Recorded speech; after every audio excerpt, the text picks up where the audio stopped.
Right, now to start with the recording and mic actually working, welcome to Kokoro Journey. Now, this channel is going to be about documenting my growth as an individual and a bit about the passions I have in life. I'm going to try and include weekly segments on my podcast about my growth, keeping up with my fitness, my language learning, and a bit of my passions about anime shows I'm watching, what's interesting about them, what's interesting to me about them, what's interesting about the episode, as well as gaming, games I'm playing at the moment, games I'm trying to get better, and games I'm just having fun with. Now, the reason I started this channel is just because I needed a bit of change in life and I want to progress and keep myself accountable, and with this channel, this is the way I'm going to do so. I'll have you guys in the comments just keep me up to date and make sure I stay to the schedule. Now, I'm a 23-year-old from the UK and life's been bland. Just worked in retail for the most part of my early 20s. I needed a bit of a change, so this is it. It's now time to go for it. If I don't do anything, I realise nothing's going to change, so here it is, my change, and just documenting the progress. Alright, now I'm a bit of an introvert. Some people may say I'm extroverted. I don't know, you guys can decide. You can tell me what you guys think. I don't really go outdoors, don't like to spend time outdoors, but give me a good show and we can gossip hours upon hours about the show and whatnot. A curious person, I like to learn. I've learned some video editing, so that this content creation progress is just going to be a way of also practicing and hone my skills further. This content creation is going to be used to practice and hone my skill and on video editing. I'm curious, I like the Japanese culture and what I've seen in anime. I've heard great things about the country. Friends and families visited and told me all about their trips and journey.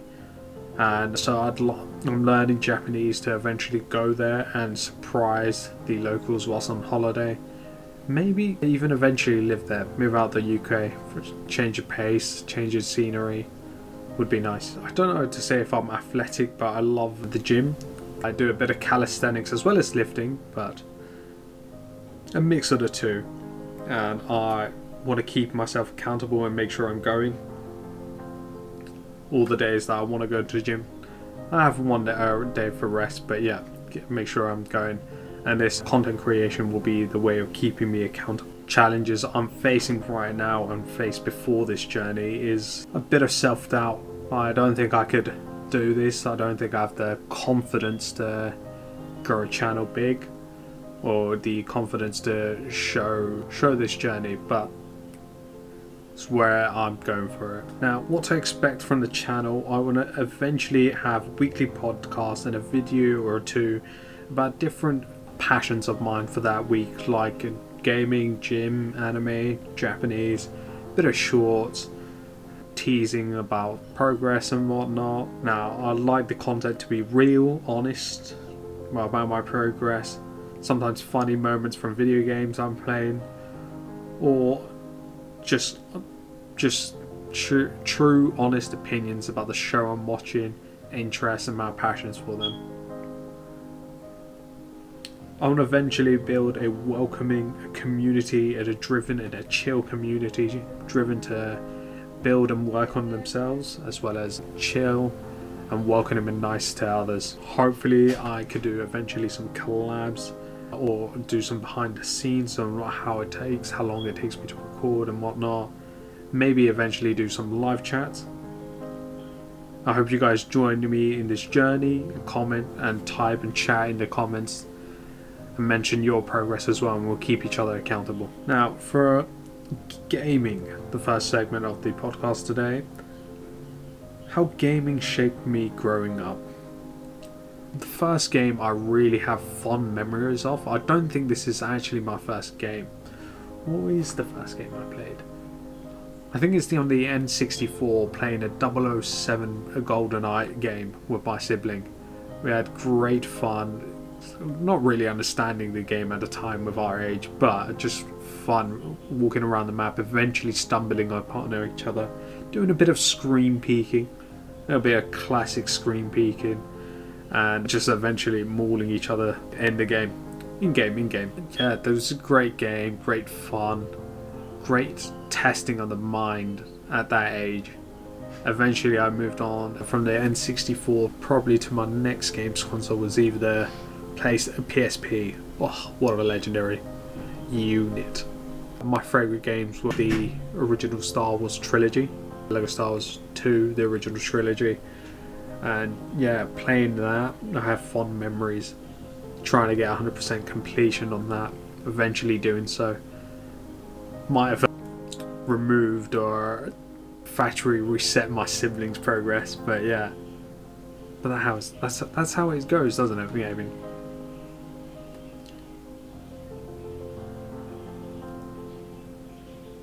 other games I have fond memories of when beginning is probably WWE games. WWE 2006 on the PSP. Oh my god. What a game. I have fond memories of the creator story and yeah, creating your character, going through the story mode. And there was this one story mode where you'd create your character and one of the wrestlers in the game has run over the manager, and you're going through fighting opponents to find out who ran over the manager. And once the manager recovers, you find out the manager exposes you for being the person who ran him over, and then you got to go through all these difficult battles and wrestling matches to save your dignity and whatnot, and just save face. But what a game. I still have fond memories of that game to this day. Games I'm playing now, or games that is my favourite at the moment, Detroit to Become Human is probably my favourite game of all time. I love the story, I love the choice-based game mode, so there's so many different outcomes. I think there's 1,000 ways to get the 40 different main endings. But yeah, love the game. That is my favourite game. But games I'm playing right now, probably Rocket League. I'm not that good, but I hope you get there. Was a champ. Now barely diamond, barely plat, to be honest, in 3s and 2s. And yeah, Rocket League. Oh, I played a bit of Battlefront 2 with the boys. Battlefront 2 is great. Good game. Enough said. You'll see some content of Battlefront eventually. Just got to get a new controller. The stick drift is driving me insane. So I can't really be playing Battlefront and showing you a recording of my character just moving left off screen. But yeah, gaming has been like an escape, a way to chill. Just gaming has been a way of an escape to chill, relax, just waste time before, but just enjoy the rest of the day after working or studying before in my past. It's great fun, just memories of gaming and chilling. Games like Detroit Become Human has kept me curious as well. It's interesting because the whole game is about robots, AI essentially, and just robots coming to life. Do we treat them differently even though they look very much like us and whatnot? And it's a scary thought, but a future like that, it can be foreseen, you know, with AI being as crazy as it is and progressing as fast as it is as well. Now, another segment I've got a lot on my list at the moment is gaming getting boring or just different? Now, I don't know about you guys, but gaming has been, maybe it's just with life and how I'm working now. Before I had all the time in the world to play games, or do you think it's just a bit boring with the types of games coming out recently? The story isn't as good, or the games are just a bit of a money grab? What do you think? Put that in the comments. But yeah, I'll quickly just talk about some now. Like as I mentioned earlier, the One of my favourite games is Detroit Become Human. The story and the visual of that game is absolutely amazing, and I have great memories of that game. But I also have great memories of the game of WWE 2006 and their story mode, because the story was great. Now, if you look back on the graphics compared to now, it looks absolutely terrible, but that's just with the advancement of technology. Now, I haven't played many games that have come out recently, but I've just not heard good things about them. Some story games and whatnot. If you've got recommended games to try that are good story-based games, single-player games, let me know. I've played The Last of Us. I've loved both of them. That was good. But I've not really played many newer games since 2020, story-based ones. What are your guys' thoughts on the rise of battle passes? Almost every game that you didn't think to have battle passes, having battle passes, and loot boxes, and seasonal content. Now, I can't lie, I've been a sucker for battle passes and loot boxes in the past. I spent countless money on in-game loot. Probably shouldn't have. But yeah, as modern games are made, a lot of them do have that battle pass or loot and cosmetics. Now, do you guys think modern games are made with love or just quick money grab? But despite the changes, I still like playing games, to chill, kill time, relax after work, spend time with the boys. If you can't meet up, at least you can hop on PlayStation, and chat. Now, the next segment I wanted to talk about is what makes a game truly great in 2025. If you guys had to come up with a way to guarantee the list in 2025 being making a good game, like what things needs to be included? Top 5 things need to be included in the list to make a game great nowadays. Let me know. What are your thoughts? I think story, that's a major factor. Visuals, as much as it's not, I think it is necessary nowadays, but yeah, I don't think the visuals need too much of an importance. I think it's like bottom of the list, if that makes sense. Having great visuals makes the game better, but there are great games, even in the past, as you can see, that are amazing because of the story and how good the story is. But nowadays, if the visuals aren't good enough, I feel like some games are terrible. What are other things you would include in a list? Top 3, because I can't think of 5 things.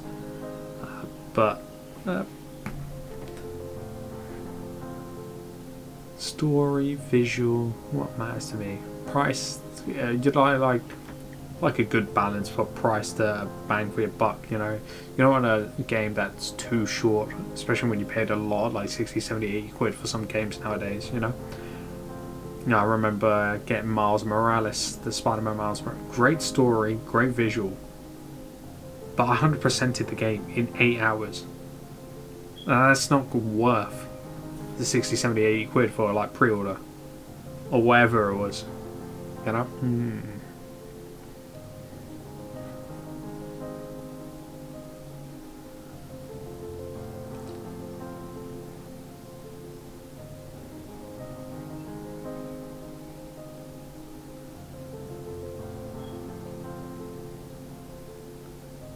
Alright, time to move on to the next segment. We'll move on to my gym journey. Now, I want to say I'm starting from zero, but if I am all honest, I've been working out for a good majority of my life, and I'm somewhat consistent with it. I did like 3 years of quite a lot of working out, but not knowing what I was doing back in 6th form. And then a year of break, and then I kept working out after, whilst working in retail and whatnot. Now, I wouldn't say I'm a complete beginner, but I wouldn't say I'm an expert. I'm more of an intermediate. But that's just where I'm at with the gym right now.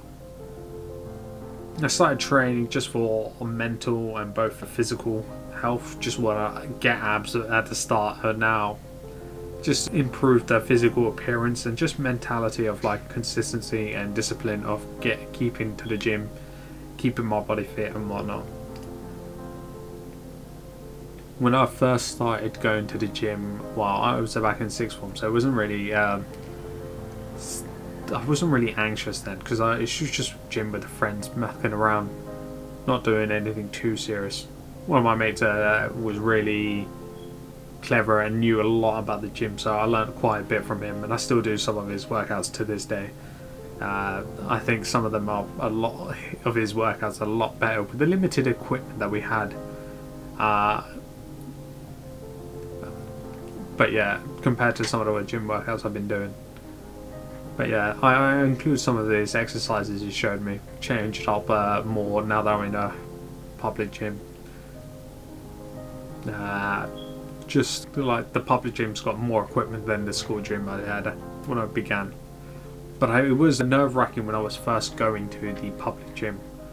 But what helped me was having a friend from work who was going at the same time together, so we could both train and keep each other consistent. I think that helps a lot when starting at the gym. Starting small as well. I started only doing like a short 30-minute to 45-minute workout at the public gym, and then slowly upped it to an hour, now an hour and a half. And I aim to go 5 to 6 times a week, an hour and a half gym session.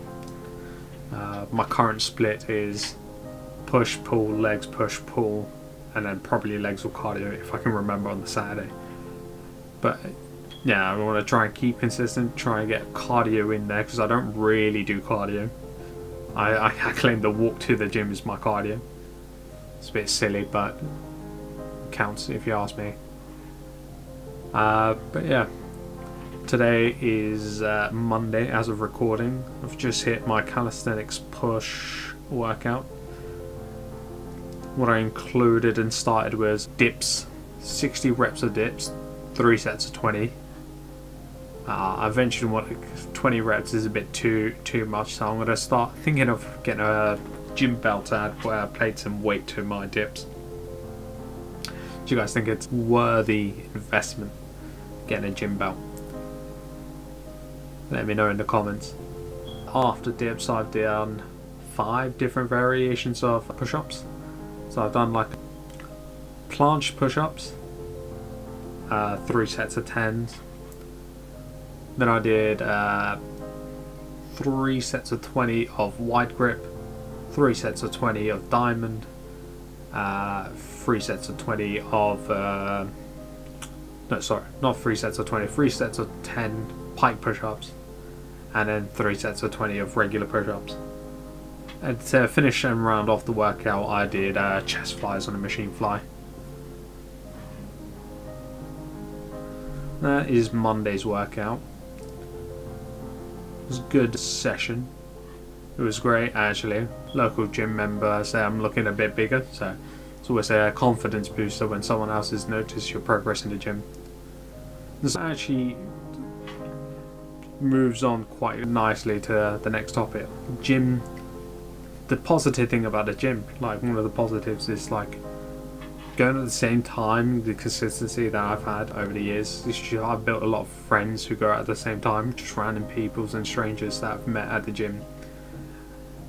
And they help me stay consistent. If my friend can't make it for whatever reason, at least if I go by myself, there's the local gym person, a friend that I've made, which is like, yeah, nice to see you still going even though your friend couldn't make it, and I'll getting compliments from them like, yeah, you look a bit bigger, or whatever you're trying to do. If you're trying to lose weight, like, yeah, you're looking a bit more shredded.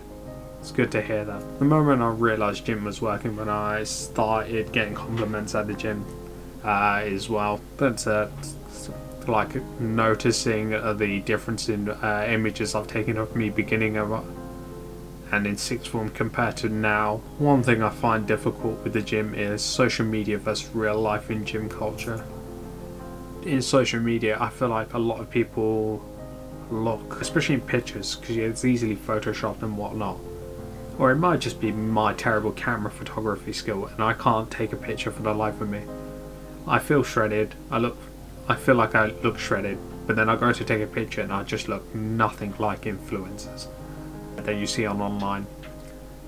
Now that might be just due to the camera lighting or Photoshop you've seen, but yeah, If you guys got advice in taking better pictures, gym progress pics, let me know. So I aim to go to the gym around between 9 in the morning and 12 in the afternoon, sort of thing. This is where I noticed the gym is quieter. I have gone at the gym when it's busier times. The pet peeve I've got at the gym is just waiting to use a machine, waiting to use the same machine you want to for your workout. So it's like, this is why I go at the same time, try and go from 9 to 12 around there all the time. It's great. So one thing about the gym, it's not just about the working out, it is also nutrition. And with my allergies and whatnot, it makes it difficult to stay healthy in terms of food sometimes. Well, I think I eat healthy fairly, but a lot of people say in the gym you gotta have eggs, nuts, and there's so many things I'm allergic to. It makes it difficult to fit these like gym recommended solutions. What works for me, I know we have a little breakfast before gym, where sometimes I skip it and have breakfast afterwards, which you shouldn't do, probably shouldn't.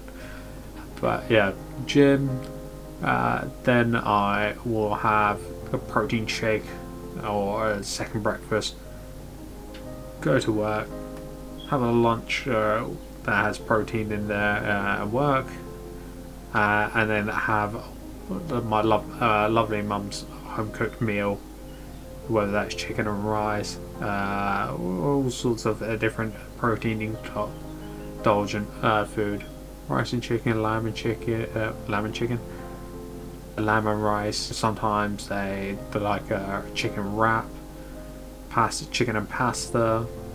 I think I have an eating healthy balance, especially with considering the fact that I'm allergic to eggs, nuts and fish, which a lot of gym members recommend having for your meals. What I'm considering recently though is chia seeds.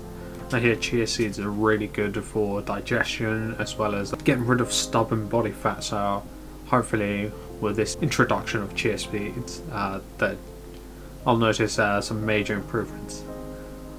Although if you guys got any ideas and suggestions how to implement chia seeds into my meals and snacks and that would be great. Some supplements I use is just whey protein powder as well as creatine monohydrate. I'm a natty in terms of gym standards or memes and whatnot. I refuse to take a roid, but yeah.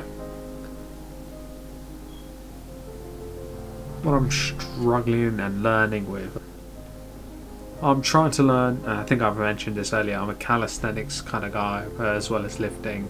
I want to be able to do a handstand push-up, so I'm learning to do that at the moment. I'll try and eventually record my progress of the end attempting to learn handstand push-up, as well as I want to eventually be able to do a planche.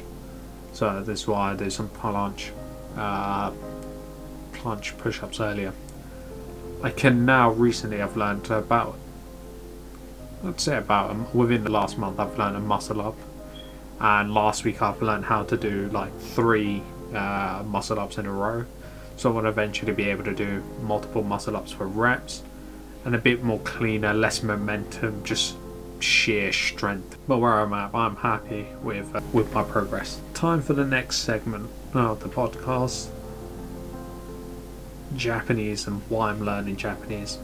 Now, I think I mentioned earlier, I love the culture from what I've noticed from animes and what I've heard about from friends and family who's been on trips to Japan and whatnot. Even customers I talk to at work has mentioned their trip to Japan. I've never heard really anything wrong with it. There's many different... I've got a list of animes I've watched and animes I'm trying to watch. And the list is about above 100 different animes watched now. Now I watch a lot of slice of life and animes and whatnot, so you just see the scenery and the culture within the anime. You think it's so wholesome and whatnot, so it's like what drew me into learning Japanese in the first place. Now, some things I'm using to learn Japanese is Duolingo. I think I mentioned earlier I'm on a 940 odd day streak now, something like that. Let me check, 1 second. 943 day streak on Duolingo. But the issue with Duolingo, I think I'm learning, but I'm not learning as fast as I'd like to. If you have other methods of learning Japanese other than Duolingo, please note them down in the comments and I'll try and implement them.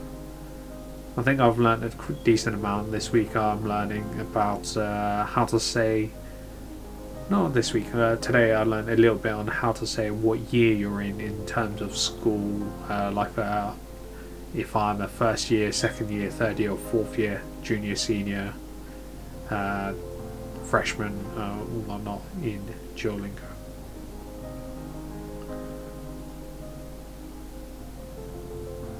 But it feels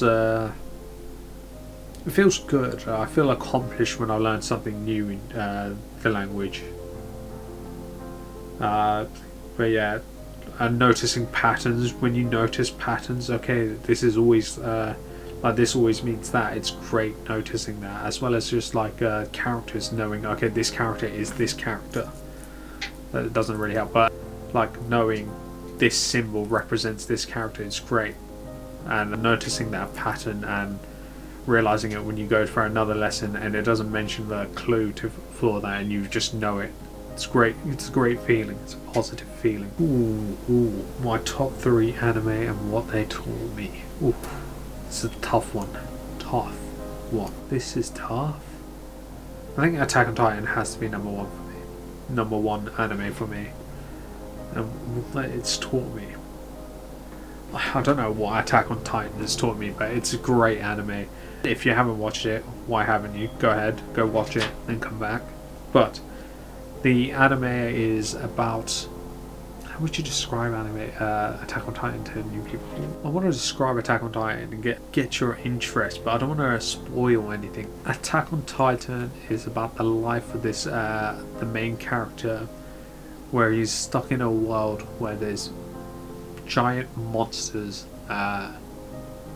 that destroy villages and eat people that comes to attack, and his life and his way of surviving. And the great thing about this Attack on Titan is not just the horror thriller aspect, the mystery aspect. I don't want to go into it too much without spoiling anything, but it's a great anime to watch. Wouldn't say it's the best starter anime. I don't know. It's a great anime though. Another great anime. Well, I don't know if it's top 3 though. I think the next one on my list would be Haiku. Haiku is a volleyball anime. Volleyball anime about this character named Hinata and his progress to become like high school national champions. His goals and his methods to achieve this. What I've learned from this anime is just the dedication and hard work can get you really far. And the amount of times when I was first watching it, the amount of times I got out of my seat to just scream at the action and join in the celebration of their winnings and shortcomings was probably why I've put it in my top 3. The final one. One of the main categories I've watched is romance animes, and the drama between the anime Rent a Girlfriend is great. It's about a guy who rents a girlfriend to get over his breakup, but in the doing of renting a girlfriend, his grandma and her grandma end up thinking they're in a serious relationship. Now he has to keep his grandma happy, maintain this relationship with a person he's kind of like paying to be a fake girlfriend. And the drama of like keeping up the facade, and eventually like he actually fell in love with her in the first place, but slowly, even though it started as it's just for work, it's just to get money sort of thing, now slowly kind of liking his the chivalrous acts he does then to maintain his relationships and how nice he is as a fake boyfriend kind of grows on him. And deciding whether he should be a real boyfriend or not. And then other characters get introduced to come in between their fake relationship, like him getting an actual girlfriend from work, but does his fake relationship and how his fake relationship gets in the way. It's great. There's 3 seasons or 4 seasons out right now, and a new one's just about to come out, so I can't wait for July season of anime. I believe it's getting another season in the July season, so I'm looking forward to talking about that and the updates on that. The last thing I wanted to talk about is how I got into anime, what my first anime was, and what animes I'd suggest for people starting anime. My first anime was a Rogue One, Kill la Kill, action, weird story, but I absolutely loved it. But my second anime was probably more a common first anime watch is Death Note. And Death Note's great. The mystery, the soundtrack, the story, the whole plot of it. As it says in the title of Death Note, there's a notebook that whenever you write someone's name, they die 40 seconds later, and you can write in the Death Note and how they die. But yeah, it's the mystery of the police trying to find out who's the person behind controlling the Death Note. It's a great anime if you love mystery, police, forensics. For newcomers and people just beginning to anime. It's not too outlandish, if you ask me.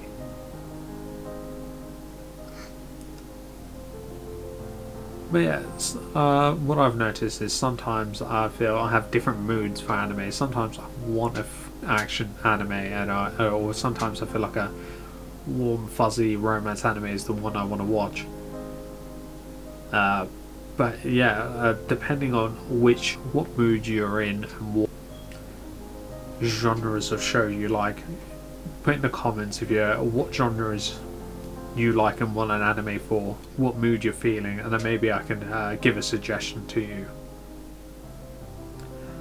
Now, I'm a sub watcher.